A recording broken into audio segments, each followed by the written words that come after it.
देखिए, एक पुरानी कहावत है, अगर जब एक बार धागा टूट जाता है ना, तो वो दोबारा जुड़ता नहीं है, और अगर जोड़ने की कोशिश करते हैं तो गांठ ज़रूर रह जाती है।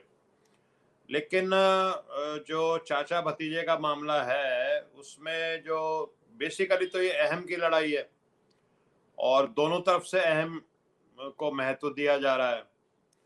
और लॉन्ग रन में मुझको लगता नहीं कि इनके जब तक दिल एक नहीं होते, तब तक आप गठबंधन कर लें, कुछ कर लें, बात बनती नहीं है।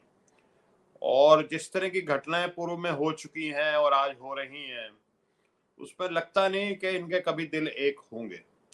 तो अंततोगत्वा इनको अपने अलग-अलग रास्ते चुनने पड़ेंगे।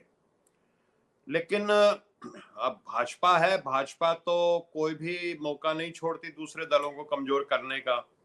और इसमें कोई शक नहीं कि शिवपाल जी एक लंबे समय तक उन्होंने मुलायम सिंह जी के साथ राजनीति की है, करीब-करीब 30-40 साल से।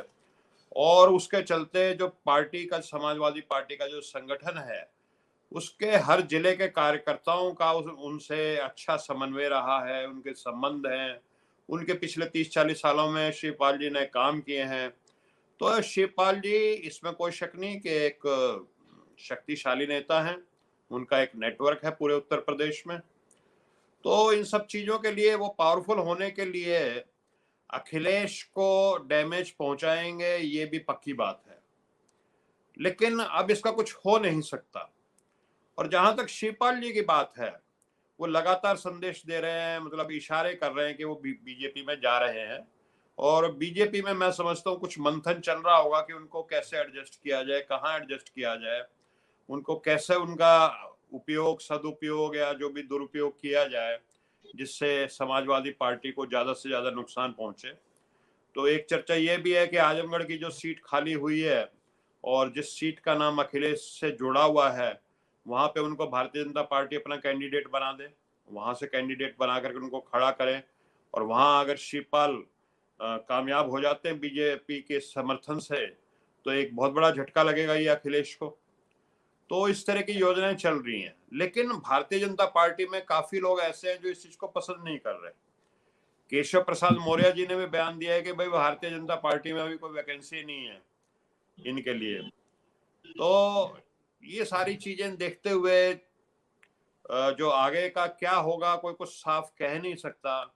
लेकिन एक बात साफ है कि अब चाचा भतीजा एक, मुझे लगता है कि एक नहीं हो सकते, जबकि समझदारी ये थी कि एक होते, एक दूसरे को ताकत देते। और शिवपाल जी भी अगर मान लीजिए भारतीय जनता पार्टी में जाते भी हैं, तो जो मान सम्मान कार्यकर्ताओं में समाजवादी पार्टी के कार्यकर्ता उनको देते हैं, उतना उनको भारतीय जनता पार्टी के कार्यकर्ता मान सम्मान नहीं देंगे। क्योंकि भारतीय जनता पार्टी तो मतलब एक जिसको कहते हैं ना, व्यक्ति को नेता बनने नहीं देती। वो तो संगठन का, जिसको कहते हैं ना, बैल बधिया करके सबको रखते हैं कि भाई संगठन में बैल की तरह काम करो और खेत जोत दो। तो वो इस तरह से व्यक्तियों को ज्यादा महत्व नहीं देते। आपने देखा आडवाणी जी का क्या हाल हो गया, तो शिवपाल जी की तो आप बात ही क्या करेंगे। तो मैं नहीं समझता कि ये बहुत दूरगामी इसके अच्छे परिणाम निकलेंगे। लेकिन अभी जो स्थिति बनी हुई है, और जिस तरह से शिवपाल जी ने विधायक की शपथ लेने के बाद एकदम चाहे उस मुलाकात को, सीएम योगी की मुलाकात को, ये भी कहा कि शिष्टाचार की मुलाकात है। अभी 4 अप्रैल को शिवपाल जी ने एक ट्वीट किया, जिसमें राम दरबार की फोटो लगा करके ये कहा कि राम जी का जो चरित्र है, एक चुपाई तुलसीदास जी की कि राम जी का चरित्र जो है वो दिखाता है कि कैसे मर्यादा में रहा जाए, कैसे परिवार में रहा जाए, और कैसे इस तरह की बातें जो वो पहले नहीं, उनके ट्वीट पे इस तरह के राम दरबार वगैरह के इतने ज्यादा कभी फोटो आते थे। तो ये सब इशारा कर रहे हैं कि उनके कदम शायद भारतीय जनता पार्टी की तरफ जा रहे हैं। बाकी अब जब तक कोई पुख्ता सबूत ना, कोई क्या कर सकता है, कयास ही लगा सकते हैं। जी राहुल जी। और आप हमसे जुड़े रहने के लिए सब्सक्राइब करें YouTube पर, फॉलो करें ट्विटर पर और लाइक करें Facebook पर। और ज्यादा जानकारी के लिए आपको टाइप करना होगा सिर्फ न्यूज नशा।